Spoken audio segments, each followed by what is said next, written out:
mafanzi ekwanzi TV techikudza Chrysolite achisije kutamba nhasi tiri kumarondera tina mama muri kuvaona mune zvingoti tichibuda katiita maskits mofunga kuti ndezvemadhirama aiwa zvinhu zviriko Chrysolite Foundation inorarama the workshop in marondera is prominent never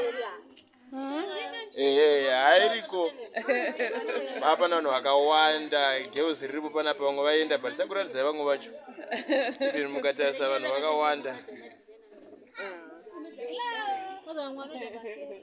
vane chekutaura neChrysolite tichazoenda pavari 1-1 vachitaura vane chekutaura neChrysolite pane zvakawanda zviri kuitika yembe neyangu iyi MaAmbassador Manyama aripo Manyama. MaAmbassador Manyama. MaAmbassador Manyama aripo. Thank you. They've traveled a long way. Yeah, to get from here.